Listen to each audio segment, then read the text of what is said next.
Le sentiment, c'est surtout de se dire que c'est toujours une compétition qui est maintenant renouvelée tous les ans et qui s'améliore au fur et à mesure. Aujourd'hui, on voit quand même qu'on a une enceinte et qui est juste magnifique pour la beach wrestling. Donc voilà, donc ça évolue, les gens commencent à être très sensibles à cet événement. Et on y gagne beaucoup pour la lutte, on y gagne beaucoup pour cette fédération, on y gagne beaucoup aussi pour les jeunes qui sont là, qui s'éclatent et qui a aussi une notion un petit peu du plaisir. Et ça, c'est important.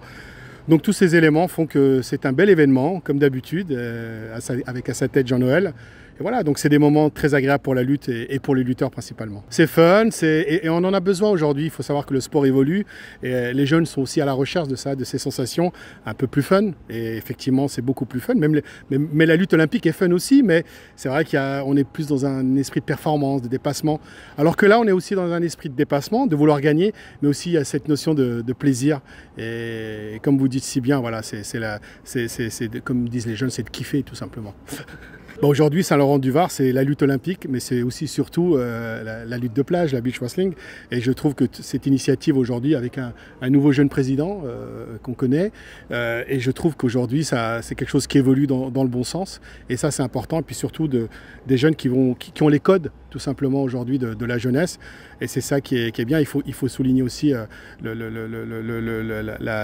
qu'a amené Jean-Noël aussi par rapport à tout ça, et qui a mis en place tous ces jeunes aujourd'hui. Puis il faut lui remettre en tout cas lui donner une éternelle reconnaissance de ce qu'il a fait dans ce club.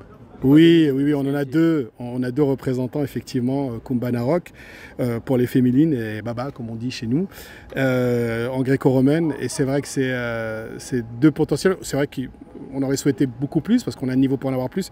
Surtout en libre, il y avait 2-3 éléments qui avaient des chances, en tout cas, d'aller chercher cette qualification. C'est vrai que c'est pas beaucoup, mais il y a de la qualité. Et puis aujourd'hui, les places sont vraiment très chères. Quand on voit des pays comme la Serbie, des pays de l'Est, où vraiment la lutte est reconnue et pratiquée à haute intensité, et d'autres nations. Et aujourd'hui, je pense qu'on n'a pas à se plaindre. On aurait voulu avoir le home advantage, en tout cas en termes de pays organisateurs, de pays qui reçoivent, de se dire qu'on peut avoir une équipe complète. Ce n'est pas le cas parce que l'exigence et la confrontation, elle est très grande au niveau de la Fédération internationale de lutte. Donc voilà, donc il fallait chercher ses quotas, c'était compliqué, c'est dur. On a eu des filles comme Carpentier, comme tous les lutteurs de libre qui sont passés à pas grand-chose sur des finales pour aller chercher le bronze. Ça, c'est à pas grand-chose, mais c'est vrai que ce pas grand-chose, il faut le faire travailler pour que dans 4 ans, on puisse reproduire quelque chose, mais avec beaucoup plus de lutteurs à la tête de cette équipe de France.